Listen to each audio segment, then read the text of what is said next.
Gloire à Dieu. Je voudrais bénir et dire merci, plutôt merci aux différentes autorités de cette Église, en commençant par le pasteur principal, le docteur Rwamba Jean-Baptiste, et chacun de ses collaborateurs, tous les membres du conseil de l'Église qui nous donnent l'opportunité de nous tenir devant l'Assemblée pour partager la parole de Dieu. Cela est une grâce, et quand cette grâce vous est faite, vous devez louer le Seigneur. Je loue le Seigneur pour cela. Merci à tous, vous tous qui êtes là ce matin, pour soutenir le MEB dans cette activité finale du programme des 23e journées. C'est le culte dominical, c'est vrai, mais nous comprenons votre présence au-delà de l'adoration de notre Dieu comme un soutien aux hommes de l'Église. Soyez bénis et que le nom du Seigneur soit glorifié dans chacune de vos vies, au nom de Jésus-Christ. Alors, le MEB national a choisi cette année comme thème à tes résolutions répondra le succès, sur tes chantiers brillera la lumière. Ce passage est tiré du chapitre 22 du livre de Job au verset 28. Alors, lorsque nous faisons cette lecture dans la Bible selon la version Louis II de la Bible, les passages semblent beaucoup plus contractés. Lorsque nous faisons une lecture dans la version en français courant, les mots deviennent plus accessibles. L'expression devient plus facile à digérer. Alors, je vais vous lire ce même passage selon la version en français courant. Quoi que tu décides, cela réussira. Tout sera clair pour toi sur la voie que tu suis. Alors, comme sous-thème que nous avons choisi ici à l'Église centrale, qui a été aussi le sous-thème proposé par le conférencier le mardi dernier, nous retenons la voie du succès dans la vie du chrétien dans l'épreuve de la foi. La voie du succès du chrétien dans l'épreuve de la foi. Alors, je voudrais, dans un premier temps, planter le contexte dans lequel ces événements se sont déroulés. Je ferai d'abord la lecture dans Job au chapitre 22, un passage un peu plus étendu que le thème. Donc, en lecture, nous lirons dans Job chapitre 22, les versets 21 à 30.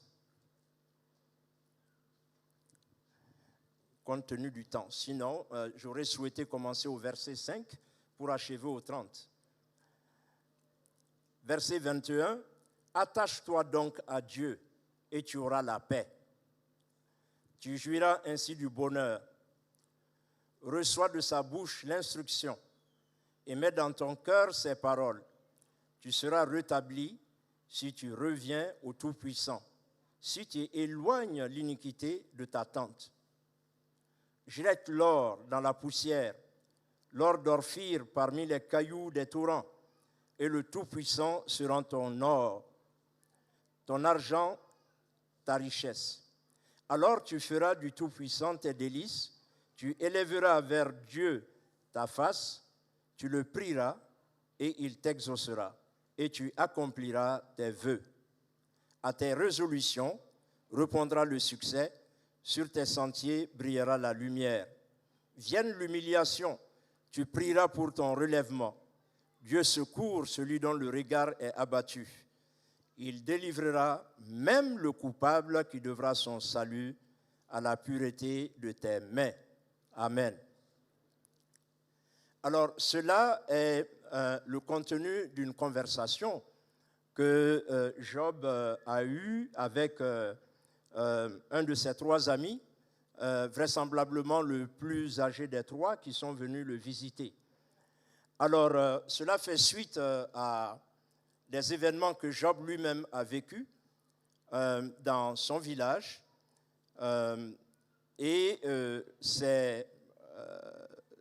Ces événements peuvent être classifiés en deux niveaux. Un niveau spirituel qui se passe dans les lieux célestes entre Dieu et Satan, et un niveau terrestre qui se passe dans le village même de Job, dans le village d'Uz, en Orient, et qui le soumet à des situations d'offense par Satan, à une situation très très difficile, d'épreuve, de souffrance, je dirais même de souffrance extrême. Qu'est-ce qui s'est passé? Satan est venu se promener sur la terre et il est monté au ciel alors que des enfants de Dieu étaient allés à la rencontre de leur Seigneur. Il s'est glissé là et opportunément, il a fait comprendre à Dieu qu'il venait d'une promenade sur la terre. Dieu lui demande s'il a vu Job, son serviteur, un serviteur qui est digne, un serviteur qui, comme il le dit dans la parole, je vais lire exactement ce qu'il a dit, un homme intègre et droit, craignant Dieu et se détournant du mal.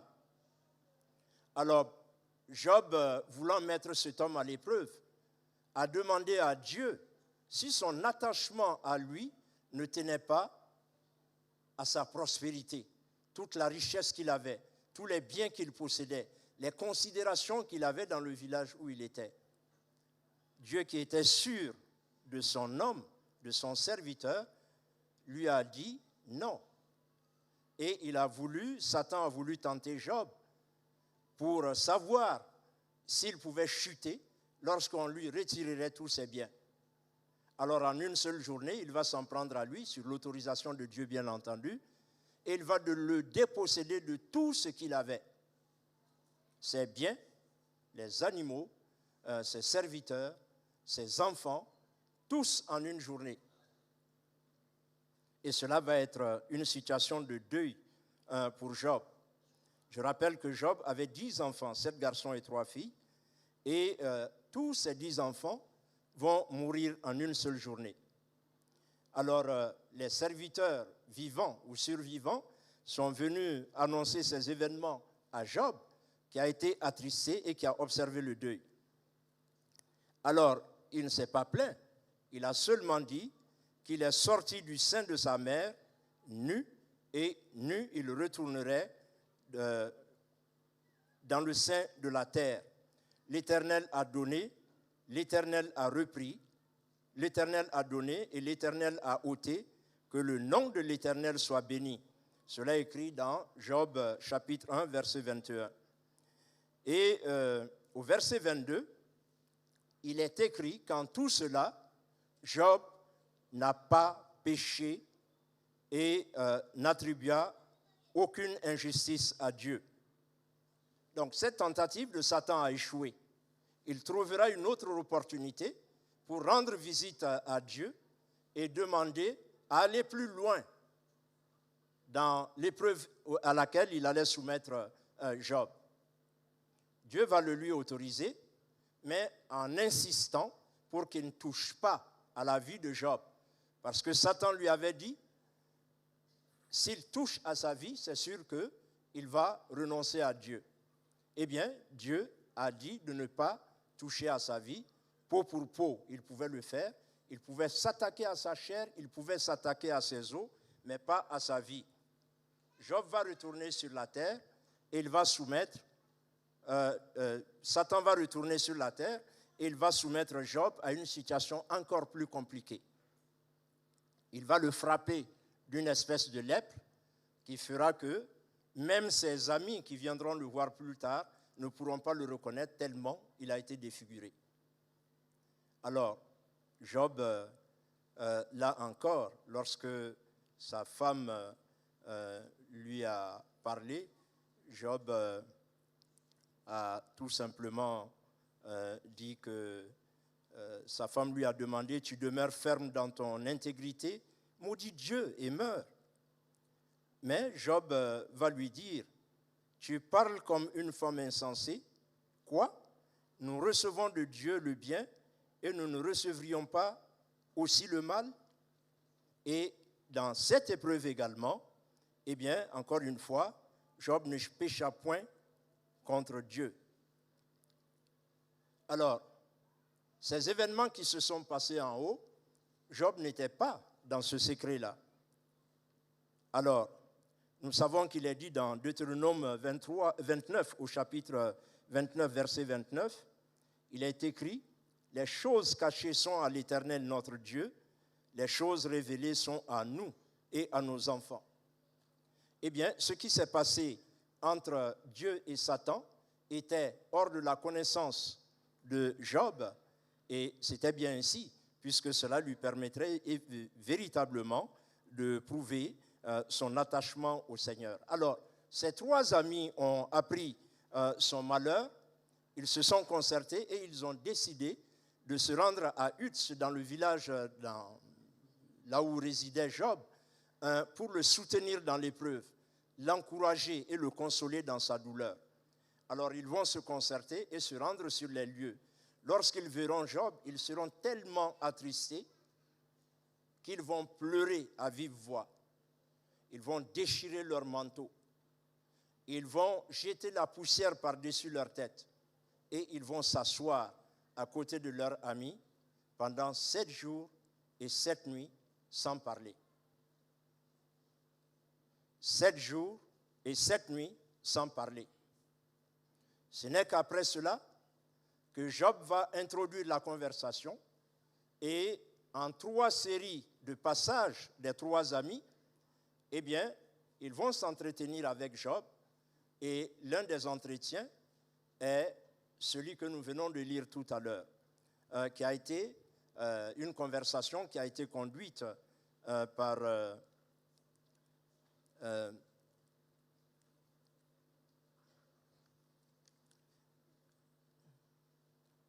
l'aîné des 3 amis de Job.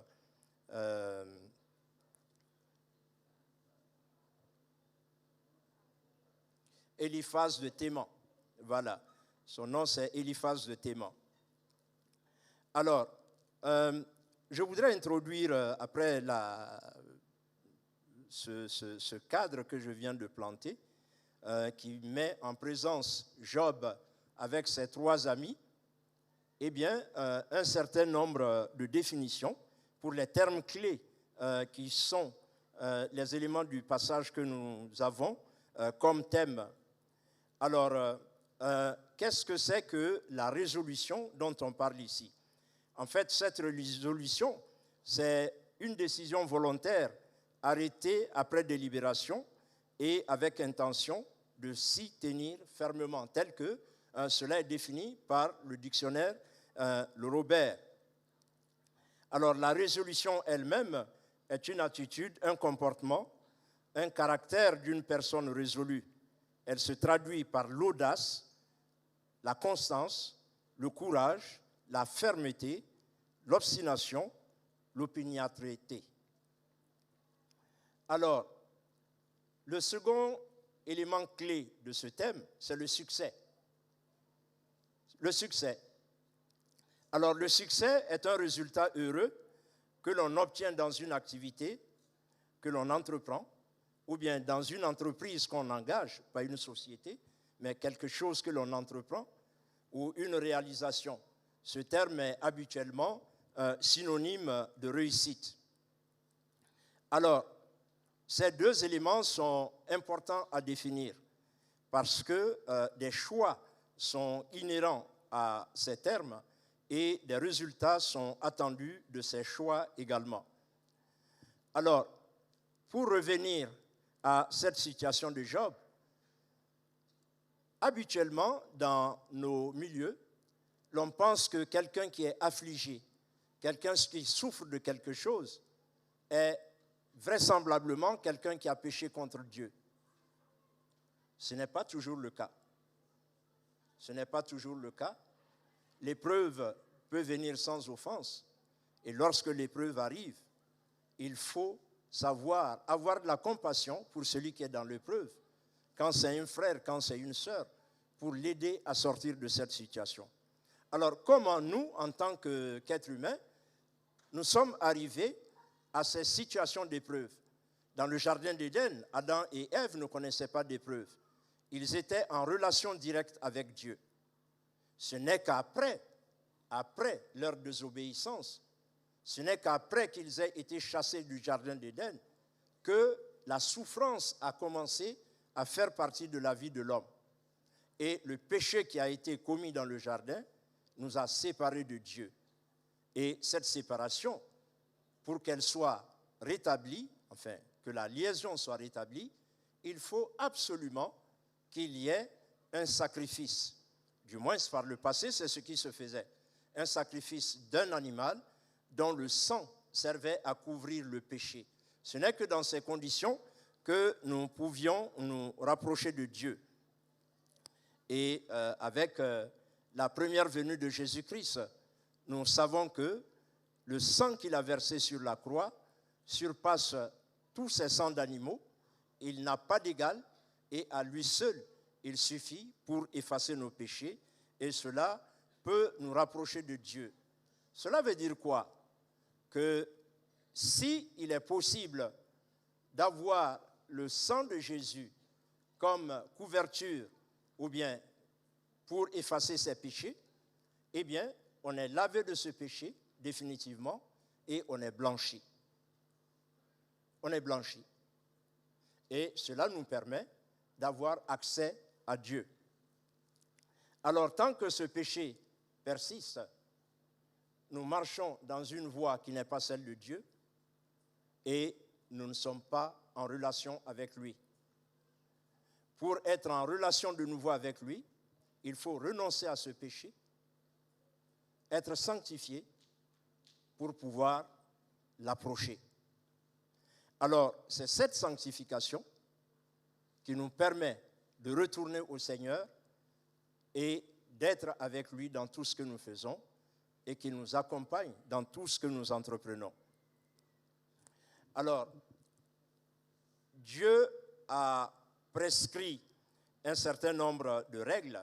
Il a donné des lois à son peuple avant l'avènement de Jésus-Christ pour que l'observation de ces lois, l'obéissance à sa parole, eh bien, soit un élément qui puisse lui donner d'accepter le pécheur qui se repentirait de ses péchés.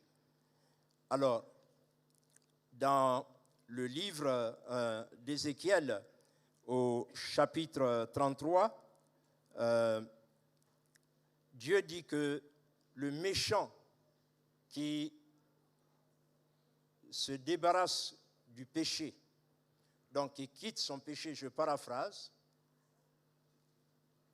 et qui décide de revenir à lui, donc qui se repent de son péché, lui, il pardonne et il le justifie. Mais le juste, qui pensant qu'il est justifié, qui commet le péché, eh bien, qui ne pense pas que ce péché l'absout et sa situation antérieure l'absout et lui donne d'être lavé de ce qui peut l'éloigner de Dieu.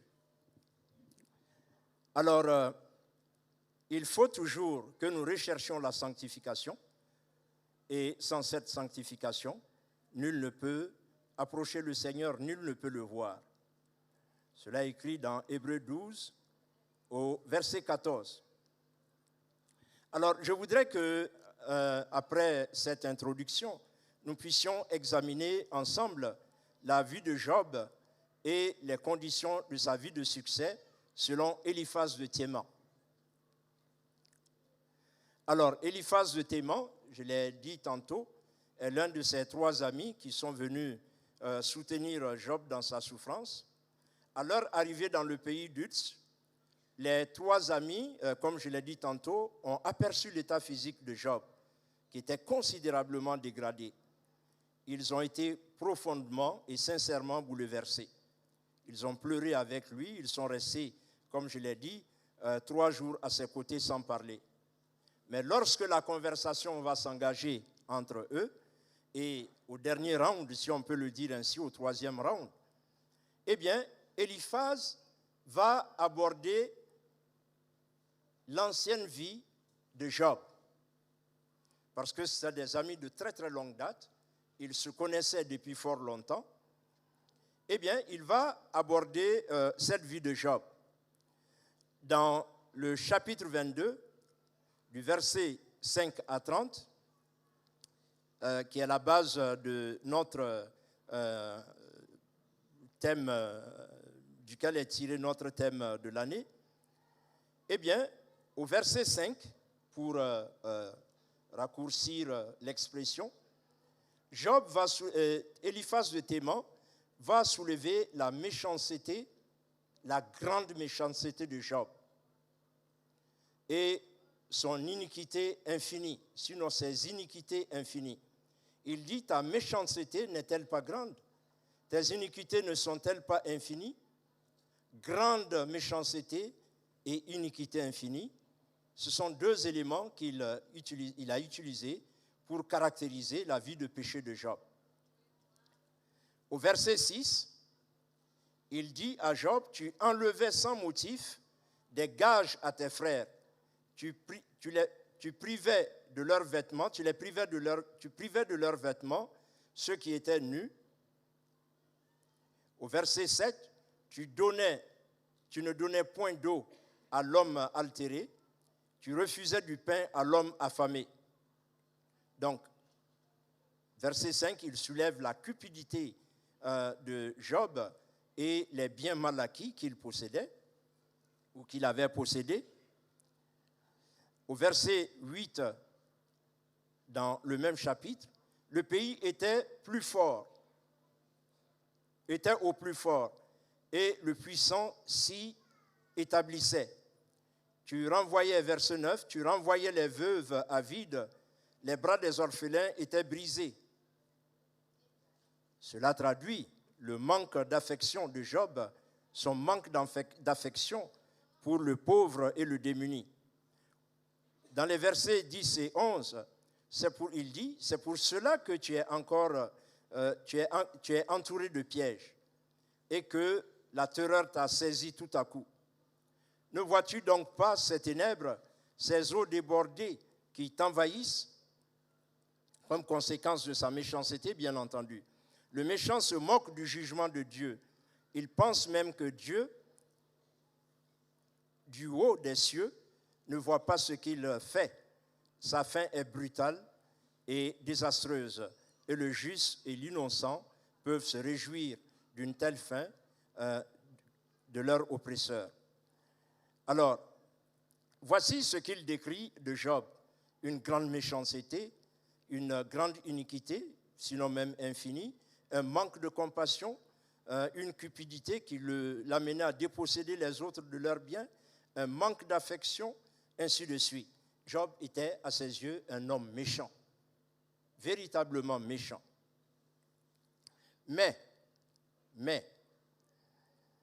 lorsque l'on examine la vie de Job,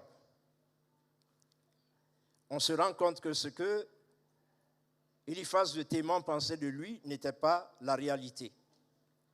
Cependant, au regard de ses connaissances de la vie de Job, les fautes de jeunesse, comme Job lui-même les appelle, dans Job 13 au verset 26, Eliphaz de Théman va prodiguer quelques conseils à son ami pour le retour sur la voie de l'intégrité, la voie du succès avec Dieu.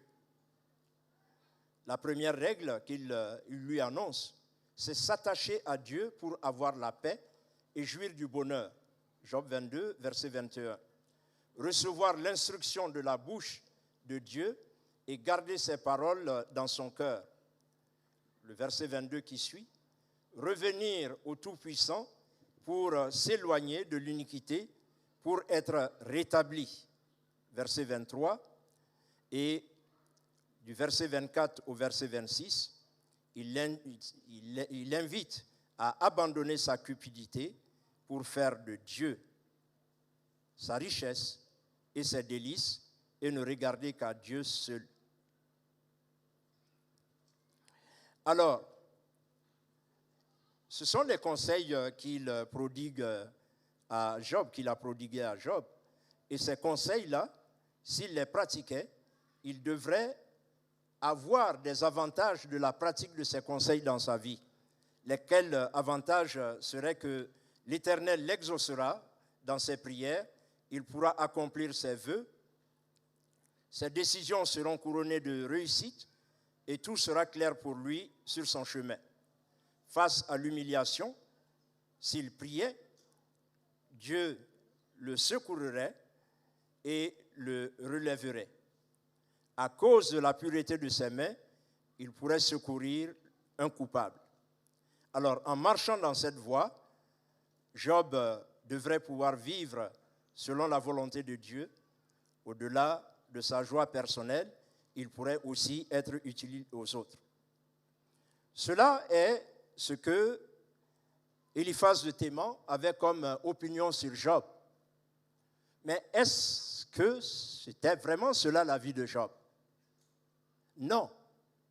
Lorsque nous commençons à parcourir le livre de Job dès le premier chapitre, donc la vie de Job selon l'auteur du livre et selon l'Éternel Dieu, lorsque nous commençons à lire ce livre dès les premiers chapitres, le premier chapitre, dans les 3 premiers versets, Job est décrit par l'auteur du livre de Job. On pense que c'est soit Job lui-même ou bien Moïse qui aurait écrit ce livre. Job est décrit comme un homme intègre et droit, qui craint Dieu et qui se détourne du mal. Job 1:1. Il était père de 10 enfants, dont 7 fils et 3 filles. Il possédait de grandes richesses, 11 500 têtes de bétail, je ne vais pas rentrer dans les détails, et un très grand nombre de serviteurs. Job était le plus considérable de tous les fils d'Orient. De surcroît, Job était un homme repentant qui menait une vie de sanctification, non seulement pour lui-même, mais aussi pour ses 10 enfants, surtout lorsqu'il se retrouvait pour les festins. Et après chaque festin, eh bien, Job offrait un sacrifice pour demander pardon au Seigneur et il recherchait la sanctification de ses fils. Au-delà de cette description qui est faite de Job par l'auteur du livre, il y a ce que Dieu lui-même déclare à Satan 2 fois de suite dans Job 1, verset 8. Il dit qu'il n'y a personne comme Job sur la terre. Il est intègre et droit, il craint Dieu, il se détourne du mal et il a affirmé cela à Satan avant qu'il n'inflige la première souffrance à Job. Et lorsque il va revenir pour lui infliger la seconde souffrance, Dieu va lui dire que Job demeure ferme dans son intégrité. La première attaque a été un échec. La seconde, eh bien, avant qu'il l'inflige à Job, Dieu lui a déclaré que malgré tout, Job était un homme intègre. Alors, donc, les réflexions que Eliphaz a développées par rapport à son ami pourraient être vraies, mais elles seraient probablement la vie commune qu'ils avaient eue ensemble à l'époque de leur jeunesse. Parce que Job lui-même dit que l'Éternel le punirait-il à cause de ses fautes de jeunesse. Mais, après cette jeunesse, Job a pris un nouveau tournant, et sa vie de sanctification a montré que ses souffrances n'étaient pas liées à une vie de péché, comme le stipulait Eliphaz de Théman. Elles étaient plutôt des conséquences de dures épreuves qui lui étaient infligées pour éprouver sa foi. Alors, les souffrances font partie de la vie de tout enfant de Dieu qui le craint et qui vit selon sa volonté. L'apôtre Pierre nous invite à résister à la souffrance en sachant que ces mêmes souffrances sont imposées à nos frères dans le monde, 1 Pierre 5, verset 9. Et l'apôtre Paul soutient cette assertion en déclarant aussi qu'il a été exposé à toutes sortes de souffrances, mais le Seigneur Jésus-Christ l'a délivré de toutes. 2 Timothée 3, verset 11. Alors, même si Eliphaz de Théman a associé les souffrances de Job à une vie de péché, ces péchés, si Job les quittait, comme cela était prescrit également, cela avait été annoncé par Ézéchiel, je l'ai dit tantôt, dans Ézéchiel 33, s'il décidait de quitter cette vie de péché pour devenir quelqu'un de repentant, qui recherche la droiture et la justice, s'il rend le gage, s'il restitue ce qu'il a ravi, s'il suit les préceptes qui donnent la vie, sans commettre l'iniquité, il vivra et ne mourra pas. Tous les péchés qu'il a commis seront oubliés. S'il pratique la droiture et la justice, il vivra. Ça, c'est une parole de Dieu annoncée par Ézéchiel. Cela signifie que, quelle qu'ait été la situation de Job, en s'éloignant du péché et en revenant sur le chemin droit, eh bien, il pourrait entrer dans les grâces de Dieu et être béni et posséder tout ce qu'il possédait. Mais on n'a jamais vraiment su quelles étaient les sources des premières richesses de Job. Alors, pour ne pas se retrouver dans une telle situation critique, comme celle qui a été vécue par Job, qui vivait une vie de péché, selon Eliphaz, qui était repentant selon Dieu, un homme droit, un homme digne, un homme qui s'attache à ses engagements, eh bien, il est bon que nous, en tant que chrétiens, nous sachions que notre Père nous invite à la repentance et à la sanctification. Et notre salut en Jésus-Christ ne doit pas être vain. Nous devons nous défaire de la vie de péché, la voie du péché, et marcher sur la voie du succès selon Dieu. Et pour cela, il nous faut parvenir à prendre des résolutions, des décisions fermes auxquelles nous devons nous attacher. Et la première décision, c'est d'éviter la vie de péché. La seconde décision, c'est d'éviter la méchanceté. La méchanceté, ce n'est pas quelqu'un qui boxe tout le monde dans la rue, non. C'est quelqu'un qui ne croit pas en Dieu. Et en plus de là, il y a des péchés qui nous sont cités dans 2 Timothée 2, du verset 2 au verset 5. C'est l'égoïsme, c'est être ami de l'argent, c'est être blasphémateur, insensible, déloyal, intempérant, cruel, ennemi des gens de bien, aimant le plaisir plus que Dieu. Ce sont des péchés qu'il faut éviter et ces péchés, lorsqu'on les pratique dans sa vie, eh bien, on ne marche pas selon les voies du Seigneur. Dans Galates 5 également, il y a les œuvres de la chair que nous devons éviter et nous attacher aux œuvres, aux fruits de l'esprit. Lesquels fruits de l'esprit sont la joie, la paix, la patience, la bonté, la bénignité, la fidélité, la douceur et la tempérance. Au-delà de ces fruits de l'esprit que nous devons rechercher, il y a bien d'autres vertus, bien d'autres qualités qui honorent Dieu dans nos vies que nous devons rechercher également et nous attacher à ces vertus. Alors, c'est notamment l'exercice de la miséricorde, le soutien que l'on peut apporter aux pauvres et aux persécutés de la justice, ainsi de suite. Alors, je dirais pour boucler cette partie que la crainte de Dieu, la vie de repentance et de sanctification sont des points essentiels d'une vie de succès selon Dieu. Pas seulement, il faut que nous apprenions à prier également. Je suis sûr que lorsque Job pratiquait le sacrifice d'animaux pour couvrir le péché de ses enfants, lorsqu'il recherchait la sanctification, ce n'était pas pour ses enfants seuls, c'était pour lui aussi. Et cela, il ne le faisait certainement pas sans la prière. Alors, je vais conclure cette discussion qu'il y a eu entre Job et ses amis, l'épilogue de leur entretien. Job reconnaît la puissance et la souveraineté de Dieu et se repent de ses torts.